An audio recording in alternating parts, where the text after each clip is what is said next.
मैं हूं आपका दोस्त दीपक गुलियानी। आज हम इंटरनेशनल मार्केटिंग का एक बहुत ही important topic consequences of channel conflicts पढ़ेंगे। Let's start. आज हम डिस्कस करेंगे कॉन्सिक्वेंसेस ऑफ चैनल कॉन्फ्लिक्ट्स।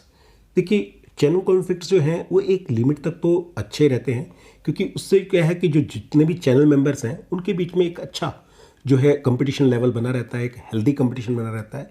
लेकिन जब ये हेल्दी कंपटीशन जो है अनहेल्दी कंपटीशन में कन्वर्ट हो जाता है तो बहुत बड़ी प्रॉब्लम्स होती हैं। उसके बहुत जो है बुरे नतीजे जो है इंटरनेशनल मार्केटर को भुगतने पड़ते हैं। उन सारे कॉन्सिक्वेंसेस को वन बाय वन डिस्कस करेंगे। सबसे पहला कॉन्सिक्वेंसेस आता है the leakage of confidential information. देखिए, चैनल कॉन्फ्लिक्ट्स की वजह से जो है इंटरनेशनल मार्केटर और डिस्ट्रीब्यूटर और होलसेलर के बीच में जो है जो उनके रिलेशंस हैं वो बहुत ज़्यादा ख़राब हो जाते हैं, और जिसका नतीजा ये निकलता है कि जो जो जो चैनल मेंबर है यानी कि डिस्ट्रीब्यूटर या होलसेलर वो शिफ्ट हो जाता है इंटरनेशनल मार्केटर से किसी दूसरे मार्केटर की तरफ। या कई बार क्या होता है कि खुद इंटरनेशनल मार्केटर भी जो है उस चैनल मेंबर को स्विच कर देता है, निकाल देता है और उसकी जगह किसी दूसरे नए चैनल मेंबर को अपॉइंट कर लेता है। लेकिन इसका एक दुष्परिणाम ये हो सकता है, इसका एक कॉन्सिक्वेंसेस ये हो सकता है कि जिस चैनल मेंबर को आपने निकाला है, जिस डिस्ट्रीब्यूटर या होलसेलर को निकाला है, वो इंटरनेशनल मार्केटर के कंपटीटर को जाकर जो भी सीक्रेट इन्फॉर्मेशन है, कॉन्फिडेंशियल इन्फॉर्मेशन है इंटरनेशनल मार्केटर के बारे में, वो उसके साथ शेयर कर सकता है या फिर उन कॉन्फिडेंशियल इन्फॉर्मेशन का मिसयूज कर सकता है। तो दोनों ही सूरतों में जो है इंटरनेशनल मार्केटर को लॉस हो सकती है। सेकंड जो कॉन्सिक्वेंस आता है वो आता है negative effect on corporate image. देखिए, चैनल कॉन्फ्लिक्ट्स की वजह से जो होता है कि जो इंटरनेशनल मार्केटर है उसकी जो गुडविल है उसको बहुत ज़्यादा नुकसान पहुंचता है, उसकी जो गुडविल है वो बहुत ज़्यादा गिरती है। और इसका एक नतीजा ये भी होता है कि जो इंटरनेशनल मार्केटर की जो बिजनेस की ब्रांड है, इनकी जो कॉर्पोरेट इमेज है, उसको भी बहुत ज़्यादा ठेस पहुंचती है। और इसकी वजह से जो है इंटरनेशनल मार्केटर के रिलेशन जो है वो ना केवल डिस्ट्रीब्यूटर, होलसेलर और रिटेलर के साथ खराब होते हैं, बल्कि जो उससे भी नेक्स्ट लेवल है यानी कि जो सेलिंग स्टाफ है और कस्टमर है उनके साथ भी जो है उसके रिलेशंस खराब हो जाते हैं। तो ये भी एक one of the negative impact है चैनल कॉन्फ्लिक्ट्स का। थर्ड कॉन्फ्लिक्ट डिस्कस करेंगे, that is reduction in the level of customer satisfaction.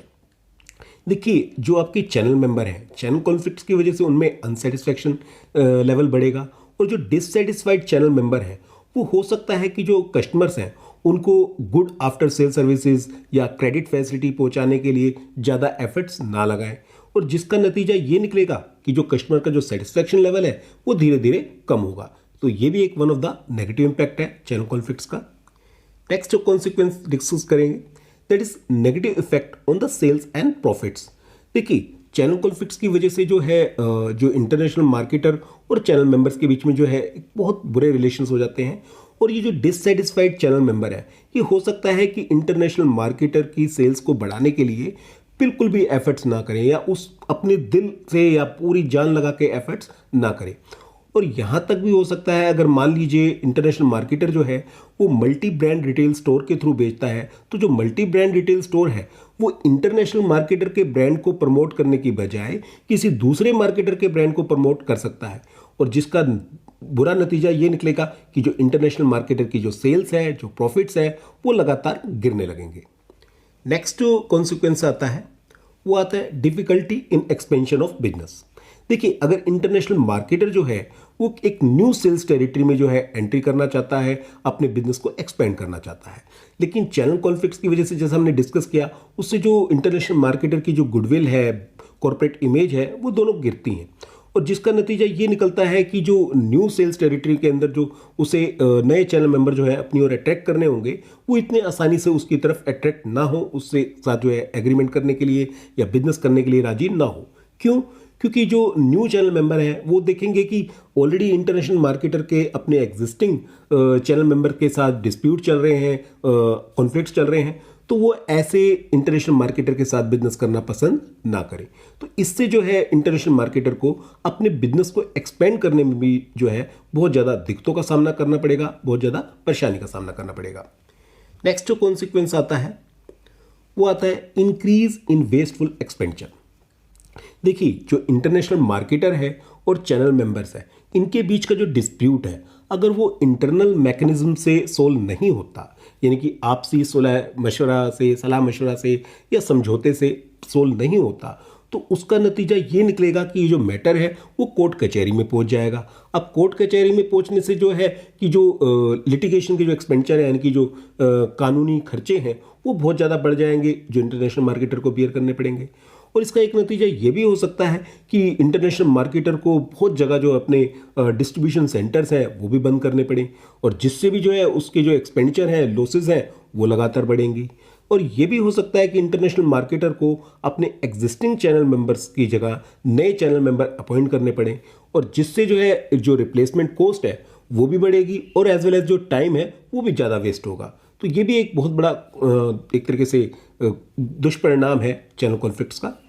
Next जो कॉन्सिक्वेंस है वो डिस्कस करते हैं। 7th आता है ओपोजिशन ऑफ डीलर्स एसोसिएशन। देखिए, जब इंटरनेशनल मार्केटर जो है अपने एग्जिस्टिंग चैनल मेंबर को न्यू चैनल मेंबर से रिप्लेस करने लगता है, तो जो कंपनी लेवल पे जो डीलर्स की एसोसिएशन है या इंडस्ट्री लेवल पे डीलर्स की एसोसिएशन है, वो इंटरनेशनल मार्केटर का बहुत पुरजोर तरीके से जो है विरोध करती है, और उस विरोध को भी जो है इंटरनेशनल मार्केटर को सहना पड़ता है। तो ये भी एक बड़ा रिस्क रहता है इंटरनेशनल मार्केटर के लिए। नंबर 8 जो कॉन्सिक्वेंस आता है, that is poor communication of market feedback. देखिए, जो डिससेटिस्फाइड चैनल मेंबर्स होंगे वो कभी भी जो है बिजनेसमैन को, इंटरनेशनल मार्केटर को ट्रू फीडबैक नहीं देंगे। अब ये ट्रू फीडबैक मार्केट का क्या होता है, जिस लाइक मार्केट में जो कस्टमर के जो टेस्ट है, इनकी उसकी जो सजेशंस है, उसके कंप्लेंट्स हैं, उसके लाइक्स डिसलाइक्स, इवन जो कंपटीटर है उसके कंपटीशन का लेवल क्या है वहाँ मार्केट के अंदर, जो कंपटीटर की स्ट्रेटजीज हैं वो क्या है, कंपटीटर की पॉलिसीज़ क्या है, उसके बारे में जानकारी नहीं मिल पाती इंटरनेशनल मार्केटर को। और जब तक इंटरनेशनल मार्केटर को मार्केट का प्रॉपर फीडबैक नहीं मिल पाता, उसे मार्केट की पूरी जानकारी नहीं होती, तो इंटरनेशनल मार्केटर जो है मार्केट के रिलेटेड जो है बहुत बढ़िया मार्केटिंग स्ट्रेटजीज अच्छी तरीके से फ्रेम नहीं कर पाता, उसको अडॉप्ट नहीं कर पाता। तो जिसका नतीजा ये होता है कि इंटरनेशनल मार्केटर को बहुत ज़्यादा लॉस बियर करनी पड़ती है। तो ये भी एक नतीजा है। तो कंक्लूजन वे में ये कहा जाए कि देखिए, जो चैनल कॉन्फ्लिक्ट्स हैं वो एक लेवल तक तो बहुत अच्छे रहते हैं, क्योंकि इससे क्या होता है कि जितने भी चैनल मेंबर हैं उनके बीच में जो हेल्दी कंपटीशन होता है, वो एक दूसरे से बढ़कर परफॉर्म करना चाहते हैं और कस्टमर को ज़्यादा ज़्यादा सर्विसेज देते हैं, तब तक तो ठीक है। लेकिन अगर यही जो कंपटीशन का लेवल है वो अनहेल्दी हो जाता है, एक दूसरे को नुकसान पहुंचाने की कोशिश करते हैं, तो जिसका बहुत बड़ा जो लॉस है वो इंटरनेशनल मार्केटर को सहना पड़ता है। दोस्तों, इस सब्सक्रिप्शन बटन को दबा के इस चैनल को सब्सक्राइब करना मत भूलिएगा। आप हमारे प्रीवियस वीडियो लेक्चर को देख सकते हैं। साथ ही हम आपके साथ प्लेलिस्ट का लिंक शेयर कर रहे हैं, जिसके साथ आप हमारे इंटरनेशनल मार्केटिंग के सारे वीडियो लेक्चर देख सकते हैं। तो मिलते हैं दोस्तों एक नए वीडियो लेक्चर के साथ बहुत जल्दी। Thank you.